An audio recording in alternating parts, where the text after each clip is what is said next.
Dobrze. Siada, bo jest duży, on potrzebuje duży motocykl. Kiedyś wszyscy jechali na tej samej WS-ce. Ty go nie wpuścisz tak o hop-siup od razu na litra. Jeżeli wiesz, co robisz na torze, jesteś bezpieczny. Lepiej mieć mniej pod manetką. Petarda na torze. Gdzieś tam jakąś życiówkę zrobiłem. Śmiesznie będzie wyglądał facet 2 metry wzrostu i 120 kg żywej wagi, który będzie jechał 125. No bądźmy poważni.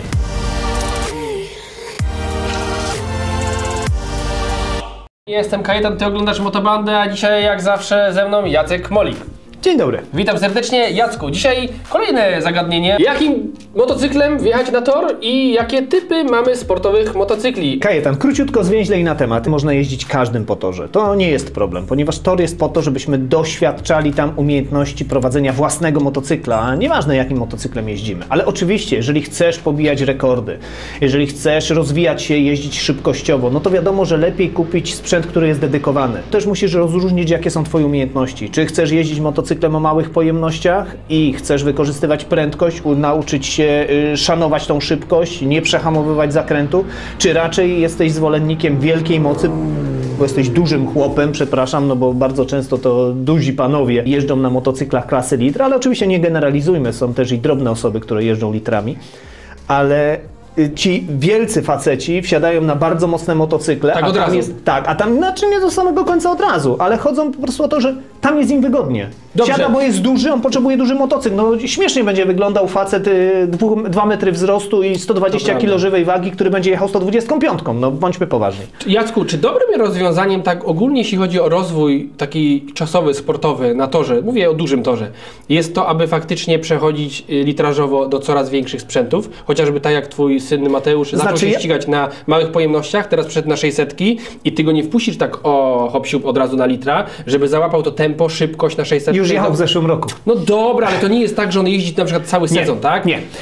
Bardzo konkretna sprawa. Zawsze, czego się Jaś nie nauczy, tego Jan nie będzie umiał. Idziemy stopniowo. Progresujemy jak gdyby swoje umiejętności, progresujemy także zmiany motocykli. Oczywiście nie każdego stać na taką możliwość budowania sobie takiej pięknej ścieżki, ale dobrze jest, jeżeli ma się tą świadomość. Jeżeli rozpoczynamy od małych pojemności, ten motocykl będzie nas inaczej prowadził. Jeżeli użyjemy powiedzmy średnich pojemności, już ten motocykl jest na tyle szybki, już powiedzmy ta 600, która ma te 100 koni, 120, 140, no to już jest bardzo szybki motocykl, już można bardzo szybko przemieszczać się. No ale jak użyjesz litra, który ma 200 i więcej koni, bez względu na to, jak ty go użyjesz, no to jest po prostu, przepraszam, petarda na torze. To jest niesamowicie szybki i bardzo dużo wspierają cię wszelkie maści elementy wspierające kierowcę, typu jakieś kontrole trakcji, anty-wheelie, inne tam launch controle, czy inne rzeczy, które są po prostu wsadzone, hamowanie silnikiem. No tych systemów można mnożyć, jest ich pełno. Ale najlepiej jest, kiedy osoba potrafi wykorzystywać to wszystko, a systemy wspierające są tylko do tego, żeby ją wesprzeć. Jeżeli wiesz, co robisz na torze i wiesz, co robisz na motocyklu, jesteś bezpieczny. Jacek, ja jakoś super ekstra doświadczony sportowo na torze nie jestem i zanim nawet zacząłem jeździć, miałem takie wewnętrzne przeświadczenie o tym, że lepiej mieć mniej pod manetką i jakby mocowo, ale więcej z tego motocykla korzystać i wyciągać, żeby się lepiej nauczyć siebie i motocykla, a potem przejść na coś większego, żeby po prostu te umiejętności przerzucić na większą moc. Kiedyś mówiłem ci o takim śmiesznym badaniu, które było. Chłopaki, to chyba Damian Sapiński przeprowadził sobie to badanie.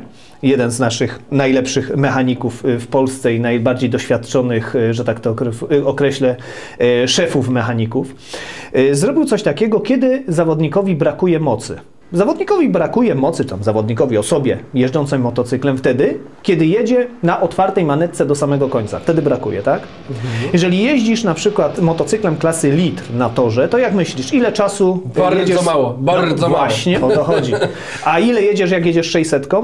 No więcej, stosunkowo już więcej. No i widzisz, takie przełożenie jest bezpośrednie, mniej więcej 12 do 14% masz odkręcony gaz do samego końca na torze Poznań na litrze, a na 600 w okolicach 35%. No to już jest niezły przeskok. No widzisz, to już zobacz... nie mówimy o 300, 400.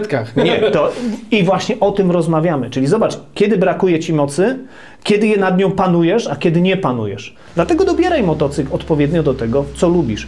A wracając do tego tematu, od którego żeśmy zaczęli, czyli jakie motocykle dobierać. Wiadomo, najbardziej dedykowane, najlepsze na torze będą zawsze sporty, bo one mają określoną pozycję.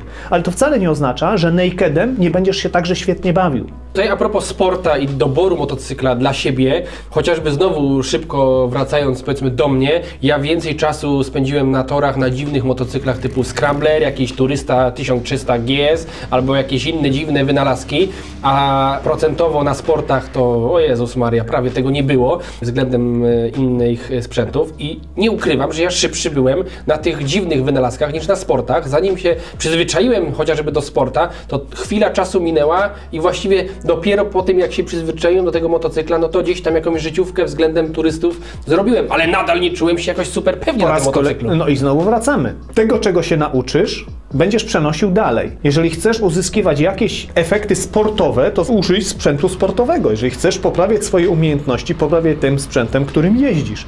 Miałeś testy Kawasaki w tym roku razem z Petitem, który także nigdy nie był na torze i był przeszczęśliwy po całym dniu jeżdżenia.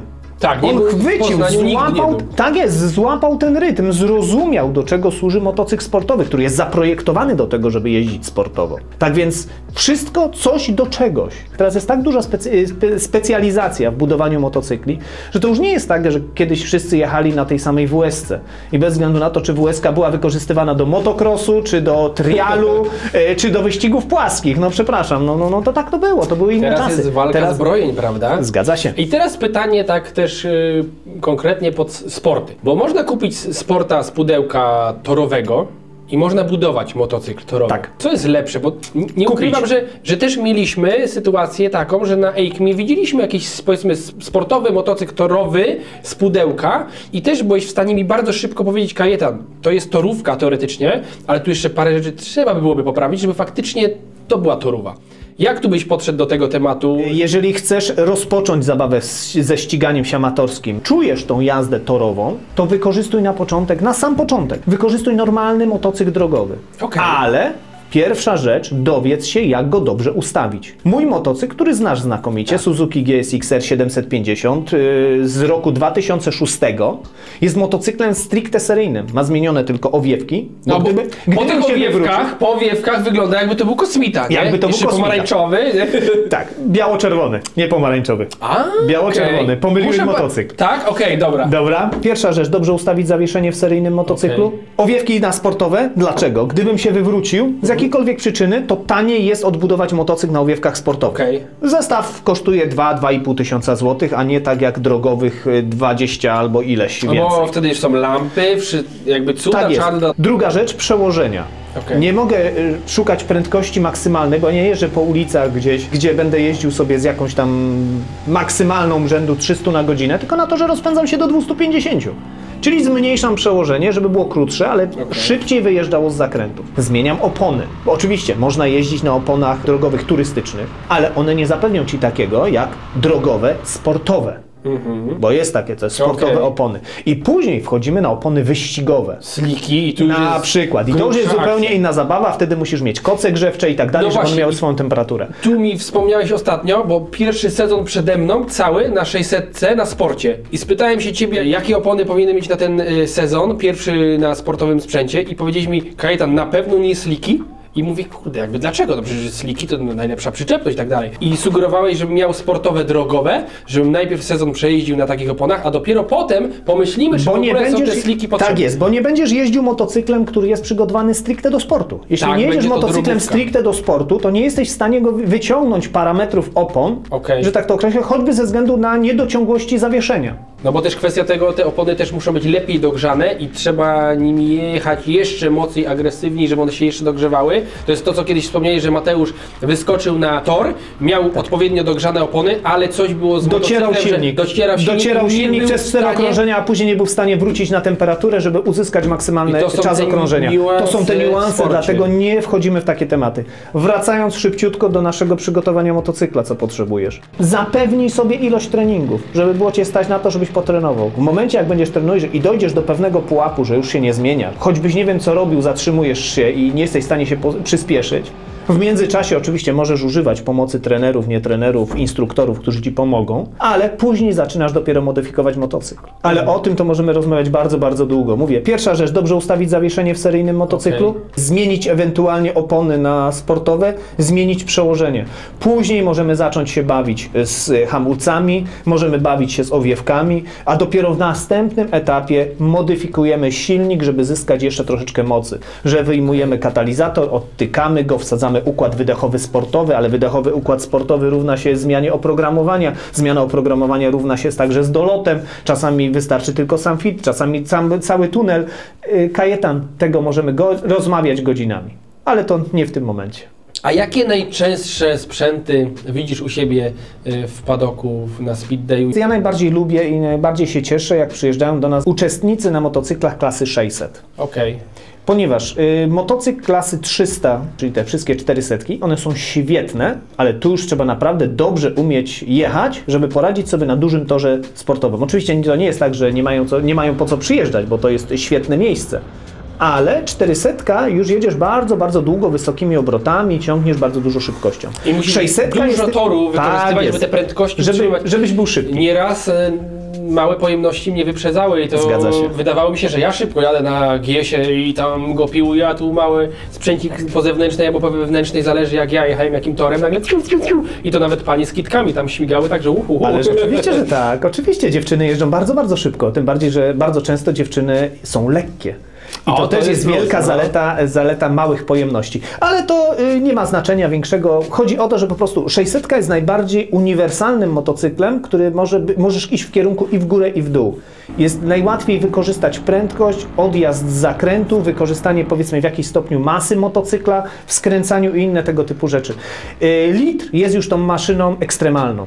To jest naprawdę ekstremalna maszyna i nie każdy potrafi to prowadzić. W warunkach sportowych bardzo często pojawiają się problemy, że ktoś popełnił błąd najzwyczajniej w świecie, bo podpalił się jadąc za kimś, kto miał lepiej dostrojony motocykl albo lepiej ustawiony. Różne rzeczy się zdarzają. On przejechał, a ja się wywróciłem. Jak to się stało? No i teraz grzebać trzeba co? Wystarczy ciśnienie, czy to, czy tamto? Ciśnienie w ogumieniach, inne tłumienia, inne zastosowane sprężyny, inne amortyzatory, inaczej ustawiona kierownica, inna pozycja, inny środek ciężkości w motocyklu. Chcesz dalej wymieniać? Ogrom tego. A czy jest też tak, że nawet jak się pokusimy o litr, to niektórzy schodzą z tej pojemności w dół? Tak, bo litrem się świetnie jeździło po ulicach. Tutaj nagle kopniesz gazem i on odjeżdża. Momentalnie 600 trzeba troszeczkę się napędzić. Ale jeżeli jedziesz bardzo szybkim motocyklem, to musisz też bardzo mocno go odhamować. Okay. Inaczej się hamuje do zakrętu z prędkości powiedzmy 200, a inaczej z prędkości 250. A jeszcze inaczej, kiedy rozmawiamy o różnych masach motocykli. Bo inna masa jest w litrze, inna w 600, inna w 300.